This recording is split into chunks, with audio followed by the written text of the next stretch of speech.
Saya itu senang kalau para pencoleng itu, ya orang-orang yang mencuri uang rakyat itu bertemu satu sama lain, berhadapan satu sama lain. Setan ketemu setan. Begini loh, sekarang itu antar koruptor itu biasanya saling melindungi, bekerja sama. Oknum-oknumnya yang melakukan itu ya? Iya, iya, karena sejak dulu keduanya ini, ya memang tidak mau rukun, sepertinya bersaing, bukan bersinergi gitu. Ambil alih, nanti dilihat di pasal 10A. Undang-Undang nomor 19 tahun 2019, pasal 10A. Antara pasal 10 dan pasal 11 itu disisipi kalimat itu. Bahwa dalam rangka supervisi dan kerjasama memperkuat penegakan pemberantasan korupsi, KPK bisa mengambil alih kasus itu. Baik itu, tapi kalau kita lihat kan, misalnya nih, kita orang pada bertanya di timeline Bapak banyak banget, mana Pak Jaksa Agung? Orang jadi bertanya kan Pak, ketika misalnya kasus ditunjukkan sekian uang digeledah, emas digeledah segala macam, nggak ada suara dari kejaksaan Pak. Orang menunggu. Leadership Jaksa Agung ditunggu ketika itu. Kita tunggu. Sampai hari ini kan rasanya nggak keluar. Padahal kan Pak Jaksa dia selalu ngancam-ngancam orang. Persis. Iya kan? Dia mengatakan bahwa tidak akan lagi ada jaksa itu per tanggal 28 Februari Pak dalam sebuah jumpa pers. Tahun 2026 kalau nggak salah Pak. Ya, mengatakan ini tidak ada lagi jaksa yang nggak ada lagi kerja. Begitu Anda melanggar, saya copot kan gitu kan. Pak Mahfud, saya mulai Pak. Kami di Jogja ini. Tentang kepolisian dan kejaksaan. Sebelum saya masuk detailnya nanti di tengah-tengah tentang kasusnya. Pak Mahfud itu seingat saya episode-episode awal tahun lalu podcast kita sudah mengatakan begini, bahwa saya itu senang kalau para pencoleng itu, ya orang-orang yang mencuri uang rakyat itu bertemu satu sama lain, berhadapan satu sama lain. Setan ketemu setan. Dan itu juga muncul di beberapa video belakangan Bapak sampaikan lagi. Itu kayak yang terjadi sekarang. Itu yang terjadi. Begini loh. Sekarang itu antar koruptor itu biasanya saling melindungi, bekerja sama. Nah, saya berharap apa yang sering menjadi doa kaum Nahdien, Nahdien itu kan selalu membaca sholawat ashghil, yang bunyinya itu ya Allah, biarkanlah sibuk bertempur di antara para penjahat itu, keluarkan kami dari situasi mereka itu kan gitu. Dan ini yang terjadi sekarang antara kejaksaan dan kepolisian. Oknum-oknumnya yang melakukan itu ya? Iya, karena sejak dulu keduanya ini ya memang tidak mau rukun, sepertinya bersaing, bukan bersinergi gitu. Nah itu yang terjadi dengan kejaksaan sehingga pada akhirnya meletus seperti sekarang ini. Tidak bisa dihindari. Dulu sudah sering terjadi kayak ini, tapi ditutup-tutupi. Gitu ya. Misalnya macetnya perkara, gangguan terhadap jalannya perkara Sambo gitu kan. Ya kan, hakimnya, jaksanya, didekati ini dengan setengah ancaman dan macam-macam. Tapi waktu itu kan saya turun tangan. Ya. Sebagai Menko waktu itu. Sebagai Menko waktu itu. Gitu. Saya turut campur karena sudah penegakan hukum. Bukan lagi administrasi di masing-masing kementerian. Kalau administrasi hukum di masing kementerian saya kan tidak boleh mencampuri Menteri Perdagangan, Menteri Keuangan, Menteri apa gitu. Saya tidak boleh. Kalau sudah penegakan hukum dan proses pembuatan hukum yang menyangkut kepentingan umum, maka koordinator Menko itu harus turun tangan gitu.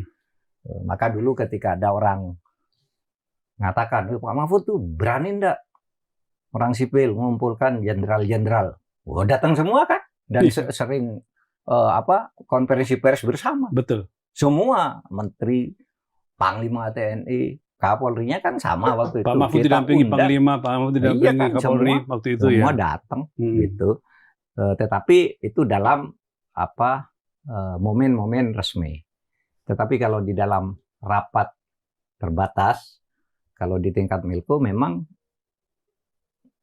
Kapolri dan Jaksa Agung itu tidak pernah mau ketemu. Iya. Pak Mahfud mengatakan itu sejak awal dan karena itu saya siapkan videonya Pak. Kita mau coba supaya pemirsa juga mengingat bahwa Pak Mahfud sejak dulu kala sudah mengatakan bahwa Kapolri dan Jaksa Agung itu tidak pernah mau duduk satu kesempatan ketika rapat. Ini untuk Pak. Membahas ini kasus videonya. Pak. Mau. Untuk membahas kasus tidak mau. Kita lihat Pak. Tanggung jawab paling utama itu ada pada presiden untuk menjelaskan dan meminta itu dibuka. Tapi sebelum ke presiden kan ada Menko, ya kan? Kenapa Menko tidak panggil dua-duanya? Iya kan? Dulu saya begitu panggil. Kalau misalnya bilang tidak mau ketemu berdua, ya satu-satu lah.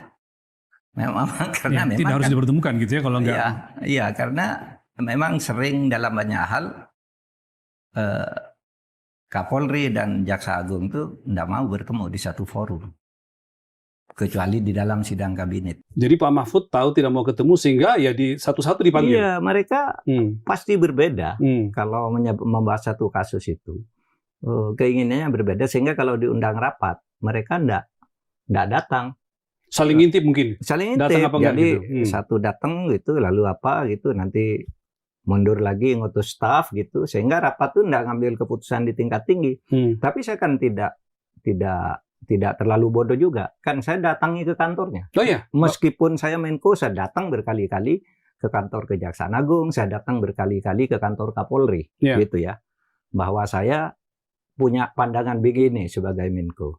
Sehingga kayak kasus Sambo akhirnya selesai, jalan, dan banyak kasus di antara mereka ini seperti kasus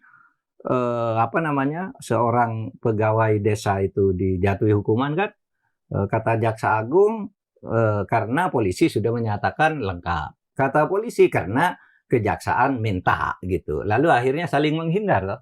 Saya hubungi satu-satu akhirnya bebas tuh yang orang Garut, lupa saya namanya itu, yang itulah sekretaris desa. Betul. Kepala desanya, kepala desanya dijatuhi hukuman. Lalu yang ngelapor nih oleh Kejaksaan Agung disuruh juga dipidanakan. Kenapa dia baru melapor kok tidak dulu gitu? Ingat. Akhirnya polisi atas perintah kejaksaan membuat itu. Lalu jaksa sesudah kita katakan itu kan tidak ada alasannya untuk orang melapor lalu dipidanakan juga. Kata Jaksa Agung polisi sudah, tapi kata polisi loh atas permintaan jaksa kan gitu akhirnya di ini gitu. Jadi kalau kita kembali ke kasus sekarang saling serang dalam tanda petik gitu ya. Itu puncak dari Gunung X yang selama ini bermasalah jadi ya, dibiarkan. Terus terang. Makanya dulu yang saya katakan tadi itu kalau tidak salah saya katakan itu di pertengahan Juni tahun 2024. Persis, Pak. Sebelum Prabowo dilantik. Saya sudah ingatkan, Pak. Nanti Bapak akan kesulitan nangani Kapolri dengan Jaksa Agung. Saya bilang gitu sebelum dia dilantik. Karena pengalaman saya mereka tidak pernah mau ketemu. Dan biasanya ada permainan-permainan di bawah yang bergejolak di antara mereka ini. Ya, macam-macam lah. Bahkan juga di dalam tim reformasi Polri itu kan ada verbatimnya juga kan.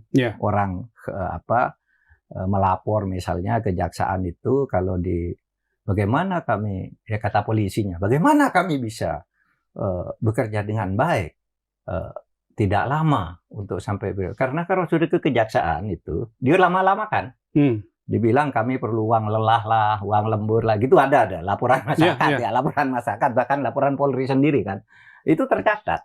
Jadi keduanya ini sepertinya saling berebut sesuatu yang tidak etis secara berebut sekaligus persaingan antara kedua lembaga. Sekaligus persaingan. Nah sekarang meledak. Sudah saya bilang ini pertentangan antara kejahatan melawan kejahatan dilakukan oleh institusi sekarang meledak. Mungkin akan ada kesulitan teknis nanti. Kenapa? Karena nanti ini kan sesudah Polri misalnya membawa kasus ini ke kejaksaan, jaksa juga yang akan menentukan apakah pasal ini tepat dipakai, apa cukup apa enggak gitu ya. Kalau publik nih diem, sudah biarin aja nanti jalan. Itu bisa gagal, enggak akan pernah P21 atau diubah pasalnya dari korupsi menjadi gratifikasi atau apa. Bisa gitu selesai di tingkat mereka gitu ya. Bisa selesai di tingkat mereka. Oleh sebab itu kita harus kawal ini. Nah, dalam kasus sekarang kan sedihnya Pak, orang menyaksikan kok nggak ada yang menangani nih, nggak ada, membiarkan saja saling jegal di sana, di sini digeledah, di sana dikawal dan segala macam. TNI juga ikut mengawal Jampisu segala macam. Nggak kelihatan peran Menko yang seperti ketika Pak Mahfud memimpin. Apa yang terjadi? Menko mana yang seharusnya turun tangan? Kalau sekarang ada Menkonya. Karena satu, dulu kan ada Menko Polhukam. Ya, Menko jadi satu di tempat Pak Mahfud ya. Hukum dan keamanan. Nah sekarang hukum dipindah. Dipegang Menko Hukum, HAM dan IMIPRAS ya. Prof. Yusril. IMIPAS ya. Prof. Yusril. Lalu Menko Polkam satu sendiri. Nah mestinya ini turun Berdua mereka koordinasi? Iya berdua dong koordinasi. Atau kalau enggak salah satu Menko-nya lah gitu kan. Kan dia yang harus inisiatif. Ya harus inisiatif gitu. Diarahkan, dibawa kemana kasus ini kan gitu. Ini sampai sekarang kan Menko-nya ya belum turun tangan. Iya, ini saya enggak tahu lah. Hampir 2 tahun pemerintahan Pak Prabowo ini saya tidak pernah melihat Menko itu mengkoordinir para menterinya di depan publik. Saya enggak pernah. Ini rapat koordinasi ke Menko ini. Itu kok saya belum pernah sejauh pengamatan Pak Mahfud ya. Kalau dulu kita macet-macet gitu ada FPI, ada apa ya kita koordinasi panggil semua sehingga begitu selesai ya tidak berat bebannya dari pandangan-pandangan masyarakat semuanya terakomodasi. Ya, kalau tidak ada begitu kan mestinya presiden juga menegur toh Pak. Kan ada atasan mereka masing-masing. Ini kok mandek gitu ya? Semua ini akhirnya berujung ke presiden kan. Kalau isunya kan ada pertemuan di istana untuk menyelesaikan ini. Ya, di kediaman si ini ada pertemuan terbatas. Gitu. Bukan tadi resmi malam Kemenkoan itu enggak sehat menurut saya. Lalu semua ingin cari selamat, semua ingin menghindar. Ya. Enak aja. Dan di sela-sela kehebohan itu muncullah tweet seorang mantan Menko Polhukam yang sampai sekarang udah hampir 3 juta. Pak Mahfud nge-tweet kira-kira mengapresiasi polisi sekaligus mengapresiasi kejaksaan karena sama-sama saling bongkar korupsi. Iya, itu gimana Pak? Itu apresiasi betulan atau sindiran ke Pak Mahfud mereka saling hajar di antara sama penegak hukum? Iya. Sekaligus dua-duanya. Pertama satir ya. Satir ya. Ya, satir itu ya saya nyindir. Sekarang saling bongkar aja lah. Kalau daripada saling melindungi, lebih baik saling bongkar kan gitu. Waktunya saling bongkar ya. Bagus bagi rakyat. Tapi tindakan kepolisian menurut saya patut diapresiasi. Apapun ya. Analisisnya itu kan kenapa sih polisi begitu nekat ngotot ingin menghabisi lah dalam secara hukum si Febri ini. Kenapa gitu? Karena sebelum itu sudah ada presiden di mana Kejaksaan Agung dibilang ngerjain Polri, ya toh. Ketika kasus Roy Suryo yang ditargetkan ditahan oleh Kejaksaan Agung dipersulit malah dikembalikan sehingga hanya formalitas saja diajukan. Merasa polisi itu dihabisi, dipermalukan. Gitu ya. Oleh sebab itu kan Pak Listio waktu itu mengatakan saya kecewa kan gitu kan? Iya. Kecewa atas Kapolri menanggapi langsung Pak waktu itu. Iya, menanggapi langsung. Bukan humasnya. Yang kedua lalu ada polisi lagi yang ditetapkan jadi tersangka Brigjen. Brigjen. Nah, sekarang polisi bikin strike back. Akumulasi dari itu semua ya. Nah, di situ yang dikatakan pertempuran antara ketidakbenaran melawan ketidakbenaran dan kita yang ada di luar ini berdoa agar ini selesai dengan baik ya di tangan negara gitu ya. Ya, saya katakan pertempuran antara nafsu setan melawan nafsu setan. Iya kan? Dua setan bertempur. Iya kan, setan kan? Gitu ya. Umat yang baik yang kira-kira dimenangkan gitu ya. Iya. Iya kan, itu kan kejahatan semua. Iya. Disaling begitu. Kalau asumsinya itu saling bongkar. Ya itulah doanya kaum Nahdien yang bukan di struktural, selawatan di kampung-kampung itu doanya kaum Nahdien ya Allah. Pertemukan di antara setan itu agar berbenturan sesama setan dan kami selamat dari godaan setan. Kan itu doanya. Gitu ya, luar biasa. Itu diucapkan setiap hari loh di surau-surau itu. Pak Pus, sekarang saya masuk ke substansinya Pak. Ya, kalau tadi fenomena antara dua lembaga itu yang Pak Mahfud sejak awal sudah mengingatkan, sekarang saya ngajak Pak Mahfud masuk ke substansi. Dini hari tadi atau tengah malam akhirnya Jampitsus Febri Ardiansyah mundur, menyerahkan pengunduran diri kepada Jaksa Agung dan disampaikan oleh Kejaksaan tadi pagi. Apa pendapat Mahfud tentang mundurnya Febri? Itu satu keharusan moral, ya, dan kebaikan bagi penegakan hukum. Keharusan moral apa? Karena memang ada 2 ketetapan MPR yang sekarang ini masih berlaku, ya, yaitu ketetapan MPR nomor 6 tahun 2001 tentang etika kehidupan berbangsa yang mengatakan pejabat kalau terlibat masalah ya harus mau mundur dari jabatannya ya di tugas-tugas pemerintahan. Nah, ini kan sudah masalahnya besar. itu mempersulit kalau tidak mundur. Inisiatif untuk mundur muncul sendiri gitu ya? Iya, tapi mungkin sih di balik itu ada mungkin ada tawar-menawar. Kamu kalau tidak mundur saya pecat, Anda lebih malu, kira-kira gitu ya? Mungkin akan ditangkap juga. Akan ditangkap juga? Iya kan, kalau polisi bilang gitu mau apa? Mundur sebelum ditangkap, kira-kira ya. Kira-kira, tapi mundur. Lalu ada TAP MPR nomor 8 tahun 2001 yang itu berlaku bagi pejabat negara dan pejabat birokrasi, pegawai negeri sipil. Di situ disebutkan mereka yang terlibat kasus kejahatan dan pelanggaran moral atau etik itu harus dijatuhi atau dapat dijatuhi tindakan administratif, dipecat, diskors, atau dimutasi dan sebagainya itu sebelum hukuman pidananya pasti, sebelum inkrah bisa. Itu etika. Jadi yang TAP nomor 6 itu adalah etika kehidupan berbangsa, yang TAP nomor 8 itu rekomendasi arah kebijakan pemberantasan dan pencegahan KKN. Nah itu isinya. Dan di dalam TAP MPR nomor 1 tahun 2003, TAP Sapu Jagat, kedua TAP MPR itu masih dinyatakan berlaku sampai ada undang-undang resmi yang menggantikannya. Nah ini kan belum ada. Undang-undang etika berbangsa belum ada. Undang-undang tentang arah kebijakan itu belum ada. Ya masih berlaku sampai sekarang. Nah, dan itu akan lebih mempermudah. Karena itu pertanyaan orang kemudian kalau sudah mundur, kan harusnya lanjutnya adalah menunggu proses hukum atas orang ini. Kan kira-kira gitu ya. Bayangan Pak Mahfud akan seperti apa? Menurut saya dalam waktu tidak lama, Ardiansyah akan dipanggil. Ardiansyah akan dipanggil menurut saya dalam oleh waktu polisi, tidak lama. Kan sudah mundur.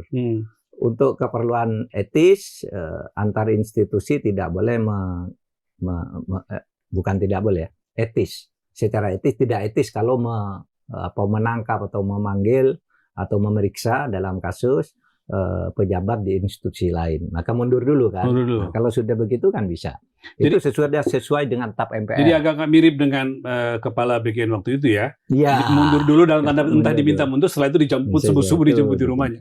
Ya itu satu cara yang menurut saya etis juga. Suruh mundur lah daripada kamu ditangkap di kantor dan dalam jabatan. Mundur dulu atau diperiksa di gelandang gitu. Ya.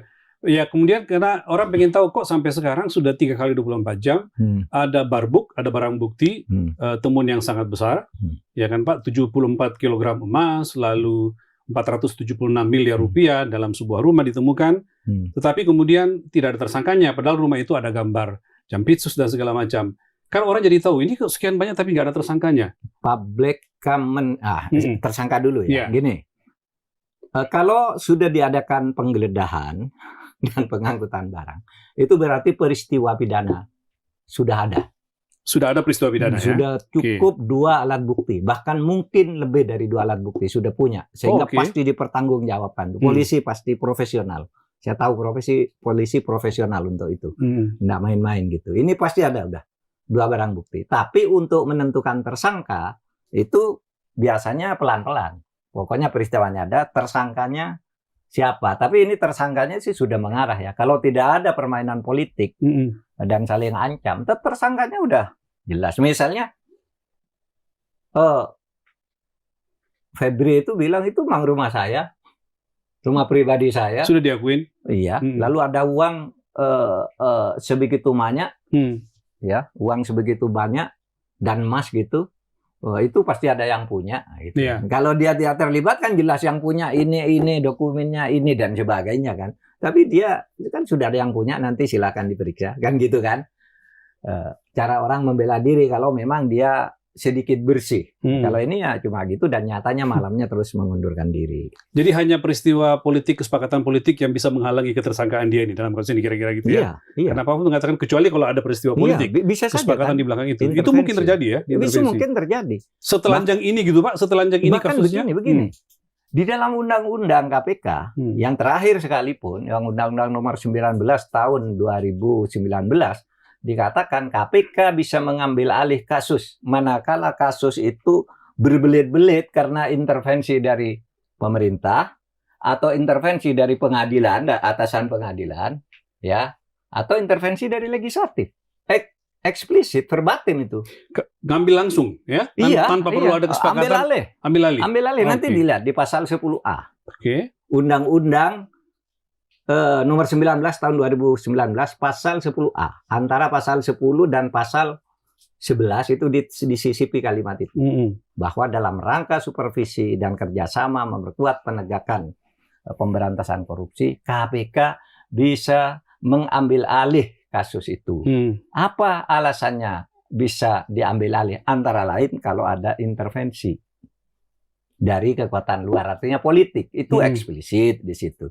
Sehingga kalau memang nggak bisa ya tinggal presiden aja nih. Udah ambil KPK aja gitu. Tinggal nunggu presiden atau bisa seketika? Nggak bisa langsung. Dan bisa presiden langsung. pun bisa mengatakan kalau sudah amburadul. Karena kekhawatiran orang begini Pak. Ini gimana sih polisi mau ngambil? Tidak nunggu presiden. Tanpa menunggu presiden. Tapi kalau KPK-nya takut, kan sekarang kelihatan KPK ini bagus lah akhir-akhir ini ya. Waktu kepala daerah ditangkapi bagus itu. Tapi untuk tingkat pusat dia kan masih takut. Mungkin perlu presiden. Ya, kamu ambil KPK Pak Mahfud gitu. kelasnya masih kelas kelas. level kedua ketiga lah ya. Kemarin 2 hari lalu Sukoharjo ya. Bupati Sukoharjo. Ya. Sebelumnya Kwansing. Sebenarnya mana lagi. Betul. Udahlah itu urusan KPK bagus. Sudah mulai bagus. Dia menyentuh hal-hal yang tidak diduga orang di daerah-daerah, dan sekarang nampaknya kepala daerah diintip semua sama dia, ditangkapi satu. Bagus. Jadi penting Pak untuk KPK, karena kan pertanyaan orang, lah ini polisi kan sangat hati-hati untuk membuat tersangkanya, karena kalau nanti diserahkan dilimpahkan ke kejaksaan bisa gagal juga di kejaksaan, bisa dihadang oleh jaksa. Kalau gitu KPK dan ini bisa langsung masuk ya, bisa diambil dalam kondisi begini. Kekhawatiran seperti itu bisa nanti kalau polisi sudah menetapkan. Kata polisi ini sudah diserahkan P21, kata jaksa belum P21, pasalnya salah gitu. Kembalikan lagi, belum lagi. Nanti akhirnya sudah dikembalikan bolak-balik sudah lama, lalu jaksa bisa bikin pasal sendiri. Iya kan, oke lah sudah selesai, tapi saya mau bikin pasal sendiri. Itu boleh jaksa. Kan yang mengajukan dakwaan jaksa menentukan pasal-pasal itu. Cuma biasanya itu tidak terjadi karena alat bukti dan bukti-buktinya itu ada di polisi, di daerah polisi kan. Tapi jaksa boleh, saya buat sendiri.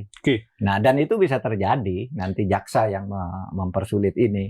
Tapi kalau dalam situasi sorotan publik yang begitu keras seperti sekarang, saya kira kejaksaan pun tidak bisa main-main.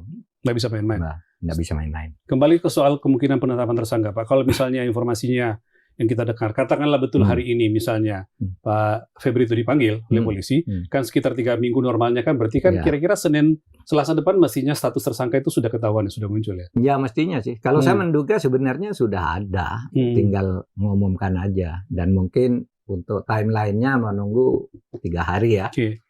Ya. Kalau 3 hari kan udah 3 hari nih kayaknya ya. Iya makanya kemarin gitu. Hari libur mungkin Senin Selasa sudah. Iya. 3 hari sebelum diperiksa gitu ya. Tapi kalau mendesak kan bisa tidak 3 hari juga kan. Nah kalau kita bicara soal hukuman sekarang Pak Mahfud, katakanlah itu bersangka dan berproses, kan miris kan Pak ya. Ini orang yang selama ini mengumpulkan kasus-kasus korupsi, menuduh orang korupsi di persidangan dan segala macam. Orang yang belum tentu korupsi juga diminta ditunjukkan di persidangan, tiba-tiba rupanya ketahuan. Kalau betul itu terjadi, lah dia yang korupsi Pak. Gitu. Hukumannya yang pantas apa buat mereka? Orang seperti ini. Si Febri itu ketika menggeledah rumahnya Zarof Richard yang 1 triliun. Dia bilang, wah anak buah saya sampai belenak. Lihat uang segitu banyak, enggak pernah lihat uang sebegitu banyak. Nah di rumah dia sendiri ternyata ada uang itu.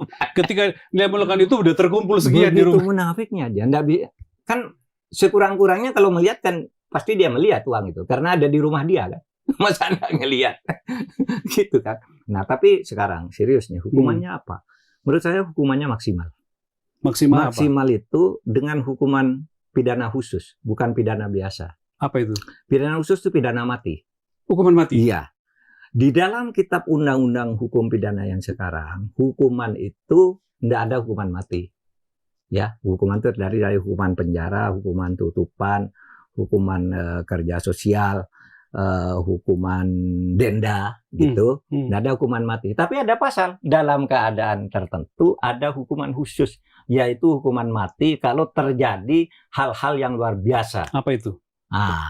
Apa hukuman mati itu? Itu khusus. Biasanya diklasifikasi ada 5. Hukuman mati itu 1, makar. Mau menjatuhkan pemerintah dan negara, ya itu makar namanya.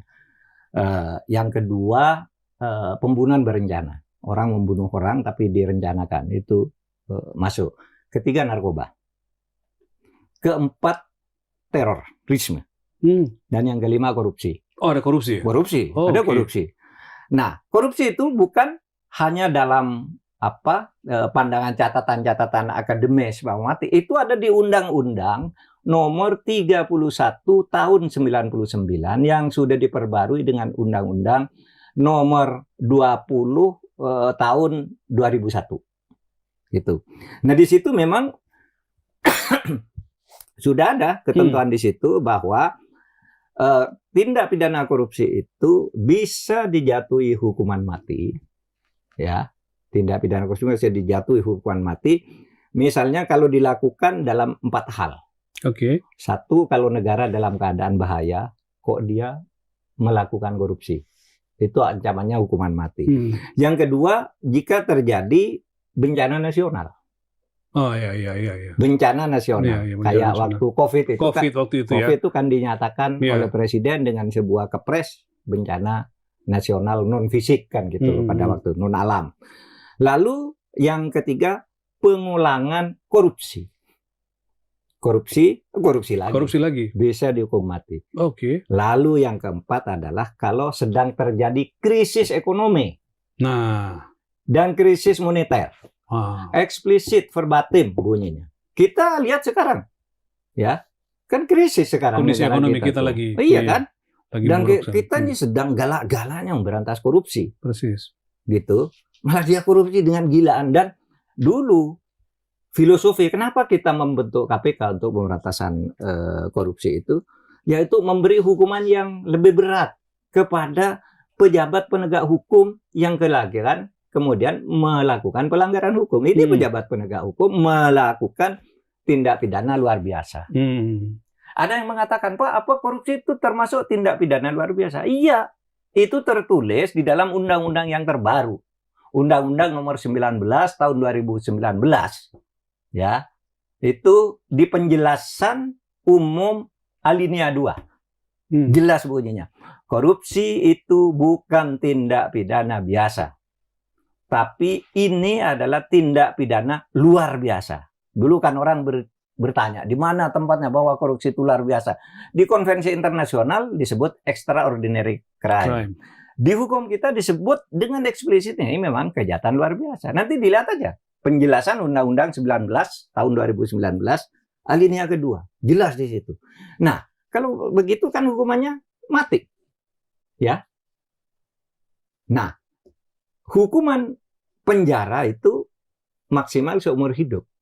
Ya minimal kalau ke situ harus seumur hidup. Yang kayak gini kan jahatnya. Jadi benar-benar hukuman maksimal ya yang ini. Jahatnya luar biasa. Jahatnya luar biasa ini si Febri Ardiansyah. Ya. Iya. Pak Mahfud kan kecuali kasusnya ada yang takut ya. Nanti kalau ini dihukum mati, nanti saya juga kena ancaman gini. Nah itu dia Pak. Maka nanti pada turun-turun itu masyarakat yang harus. Saya nanti mau ke situ tuh Pak. Tapi saya mau nanya Pak Mahfud dulu. Ini kan awalnya kita dengarkan satu kasus, tapi ternyata ada 3 kasus, Pak. Iya. Ya, satu pertama itu tentang suplai batubara ke PLN, lalu kasus namanya? Itu TPU dan korupsi, Pak ya. Iya. Lalu kasus Asabri, lalu satu lagi kasus pembayaran utang anak perusahaan Krakatau Steel, Pak. Ada 3. Iya. Nah, gimana Pak? Apakah satu kasus diberkas sama atau gimana? Atau terpisah-pisah gimana yang efektif? Gini, kalau di dalam teori hukum itu namanya konkursus.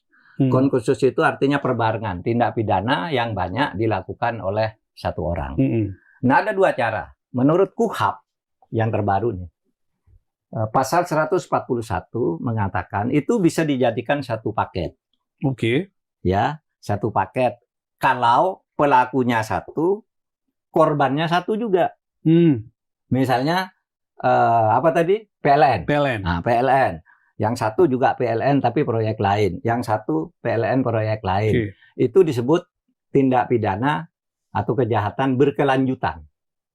Nah, kalau berkelanjutan itu dijadikan satu paket, tetapi nanti disebut pelanggaran-pelanggarannya, lalu hukumannya satu. Tapi kalau ini beda. kasusnya tadi beda kan? Iya. Ada apa tuh? Beda Pak. PLN, lalu Asabri ini. Lalu anak perusahaan Nah Krakatau itu Steel. namanya tindak pidana kumulatif. Itu bisa dijadikan satu dakwaan, tetapi dakwaannya dipisah-pisah. Satu paket sidang, tetapi dakwaannya satu berbeda pisah. Masing-masing. Iya. Di sidang yang sama. Lebih efektif yang mana Pak untuk kasus ini menurut Pak Mahfud? Kalau menurut saya ini yang kedua, kumulatif. Iya, karena kejahatannya kan berbeda, korbannya beda. Iya kan, Krakatau Steel. Lalu PLN. Lalu apa lagi satu?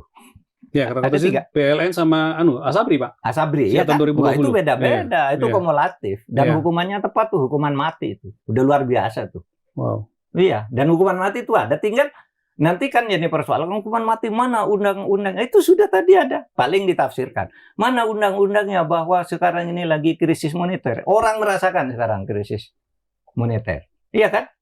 Krisis finansial. Iya. Iya kan, negara sampai membuat pasal 50A undang-undang itu kan, yang kemudian mentorpedo karena ingin cari duit, uang haram pun kemudian mau dilindungi kan, undang-undang 50A itu. Saya tidak tahu apa sudah ada yang mengajukan judicial review. Maksud Mahfud undang-undang P2SK itu kan? Iya, P2SK pasal 50A. Iya, pasal 50A. Kan? Nah, karena kita krisis sekarang secara ekonomi, moneter, finansial kan kita krisis nih di Indonesia sekarang ini. Ya, nah, materialnya sudah terjadi krisis. Oleh sebab itu hukuman mati tepat untuk kasus ini. Saya mau review sedikit tentang proses yang terjadi dalam 2 hari terakhir karena ada beberapa orang yang nitip ke saya Pak, saking gemesnya melihat. Mas, coba tanyakan ke Pak Mahfud kalau Mas Rizal nanti besok wawancara, titip ya katanya. Itu gimana sih? Orang lagi digeledah, penyidik lagi menggeledah, tapi pada saat yang sama ketika geledah itu nggak jauh seperti itu, di sana si Jampitsusnya itu dikawal oleh TNI Pak.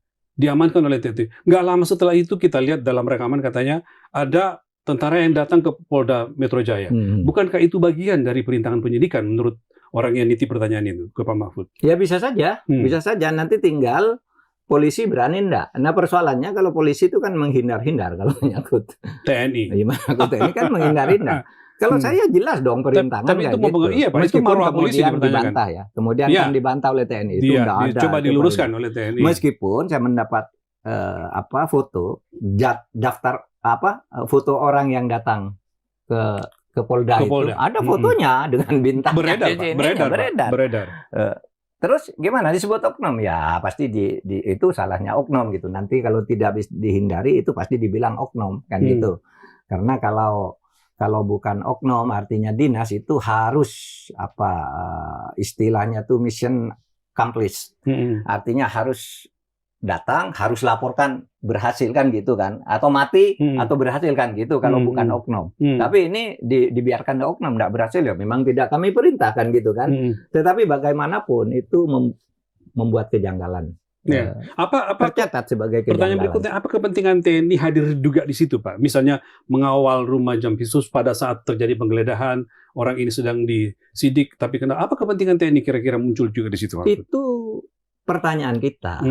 Selama ini, kan saya selalu berkali-kali mengatakan, salah loh TNI itu mengawal kejaksaan. Karena menurut Undang-Undang Kejaksaan maupun Undang-Undang Kepolisian, pengamanan jaksa dan kejaksaan itu di tangan polisi. Kecuali atas permintaan polisi sendiri. Seingat saya Pak Mahfud dulu mengatakan boleh tapi jangan lama-lama gitu kan ya. Kalau nggak salah waktu itu kan ini nggak baik gitu. Maksudnya kasuistis, itu kan permanen. Ya ini permanen. Lalu dibuat perpres gitu. Sebenarnya itu melanggar 2 undang-undang, tapi kan tidak ada yang berani dalam situasi sekarang gitu. Meskipun kemudian saya maklum ya, bukan setuju. Maklum itu dalam arti waktu itu jaksa tuh merasa menangani perkara selalu berhadapan dengan polisi kesulitannya. Gitu kan, sehingga ini hanya TNI yang bisa menghadapi, maka jaksa minta ke TNI. Kalau mau tanya undang-undangnya tidak boleh, gitu. Tapi lalu dibuatkan perpres kan, perpres 6 atau 66 atau berapa, pokoknya perpres 6 tahun itu 2025 itu kan, yang kemudian jaksa TNI masuk kejaksaan. Alasannya di sana ada Jampit Mil, Jaksa Agung bilang, tapi iya memang ada Jampit Mil, tapi apakah harus dikawal oleh militer sampai ke kabupaten-kabupaten? Kan itu tidak boleh. Tapi saya katakan, nampaknya pada waktu itu polisi terlalu banyak bermain sehingga kejaksaan merasa terganggu mungkin karena kata saya tadi persaingan itu, lalu ya udah tentara. Kalau ke tentara kan nggak berani main-main gitu ya. Sekurang-kurangnya menghindar lah gitu ya, nggak akan benturan langsung. Seperti yang sampai saat ini terjadi. Tapi ini mungkin karena polisi merasa dikerjain dalam kasus Roy Suryo dan penetapan tersangka BGN itu, BGN ya, Badan Gizi Nasional itu, wah ini udah keterlaluan benturnya. Target sekalian kan. Waktunya untuk melawan menghajar balik kira-kira begitu. Tapi mudah-mudahan ini baiklah. Kita ini harus selamatkan negara ini. Ini kesempatan bagi Pak Prabowo untuk mengambil sikap, menata kembali Kejaksaan Agung dan Polri agar masuk dalam integrated criminal justice system. Ini sebenarnya kan teman nih, mulai dari polisi, jaksa saling mendukung kan, bukan saling bermusuhan. Lalu iya, terus ke pengadilan. Nah, dan sekarang tuh SPPTI-nya itu kan sudah ada, sebenarnya udah lama. Nah, bekerja dengan cara itu kan bagus, karena polisi dan jaksa sama-sama diperlukan oleh hukum. Iya kan? Kalau melihat itu, memang ekspektasi kita jadi tinggi, Pak Mahfud, bahwa ini ada kesempatan untuk memperbaiki itu. Tapi kalau kita lihat kan, misalnya nih, kita orang pada bertanya di timeline Bapak banyak banget, mana Pak Jaksa Agung? Orang jadi bertanya kan Pak, ketika misalnya kasus ditunjukkan sekian uang digeledah, emas digeledah segala macam, nggak ada suara dari kejaksaan Pak. Orang menunggu. Leadership Jaksa Agung ditunggu ketika itu. Kita tunggu. Sampai hari ini kan rasanya nggak keluar. Padahal Pak Jaksa dia selalu ngancam-ngancam orang. Persis. Iya kan? Dia mengatakan bahwa tidak akan lagi ada jaksa itu per tanggal 28 Februari Pak dalam sebuah jumpa pers. Tahun 2026 kalau nggak salah Pak. Ya, mengatakan ini tidak ada lagi jaksa yang nggak ada lagi kerja. Begitu Anda melanggar, saya copot kan gitu kan. Nah ini waktu ini kemarin nggak muncul. Sampai saat kita bicara ini nggak muncul, nggak menjelaskan. Apa Pak? Apakah mau mencopot atau mau bersuara apa? Kan harusnya bersuara. Iya kan? Ini ditunggu rakyat nih Pak Jaksa Agung, sehingga muncul berbagai spekulasi liar itu yang banyak di medsos saya itu kan. Wah ini udah bagi-bagi ke dalam macam-macam gitu. Banyak muncul begitu. Yang terlibat kan. Itu orang nggak salah kalau menduga begitu ya. Salah dong. Kenapa Jaksa Agung kok diam? Ini kan tanggung jawab dia kan gitu ya. Nah itu Mas Rizal tentang ini. Kira-kira Pak bagaimana opsi penyelesaiannya Pak supaya itu tadi tidak berhenti pada 1-2 orang, tetapi kemudian misalnya ya ini kesempatan bagi Presiden menuntaskan ini. Kan mengatakan kita kejar sampai ke Antartika. Lah ini antar kita aja Pak. Ini rampungin dulu nih. Persoalan korupsi misalnya di kejaksaan atau katakanlah di kepolisian atau dimanapun, kasus ini menjadi momentum untuk menurut saya Menko dua-duanya udah nggak mampu nangani ini. Dalam pengamatan Pak Mahfud. Seharusnya turun dong yang ini. Sudah Presiden aja sekarang harus mengawal ini. Sesuai dengan janji Presiden sendiri. Presiden kan berkali-kali gitu. Bahkan gitu ya. Presiden tindak tegas. Saya tahu, saya punya radar, bisa tahu di mana uang disembunyikan, kan gitu kan? Saya tahu bahwa baju coklat dan baju hijau itu suka membacking mafia gitu. Saya kan bilang gitu dulu. Katanya Pak Mahfud tuh siapa tuh yang backing Kanada itu, pimpinan jenderal lah. Pak Mahfud tuh sembarang gitu siapa? Tunjuk dong. Siapa yang backing? Lah Presiden yang bilang. Ya kan di pidato di DPR 17 Agustus, 16 Agustus tahun 2025 Presiden bilang gitu. Iya kan? Lalu kemarin yang kemudian membentuk ekspor itu harus di satu pintu. Itu saya mantan tentara. Saya mantan ABRI tahu bahwa coklat dan itu tuh membacking mafia. Nah, kalau tanya ke saya, tanya ke Presiden bilang tahu. Iya kan? Betul, nah, dalam keadaan gini, mestinya, ya Presiden mestinya sudah tahu juga ini. Sehingga penyelesaiannya harus betul-betul tegas, memberi harapan kepada rakyat bagi penegakan hukum ke masa depan.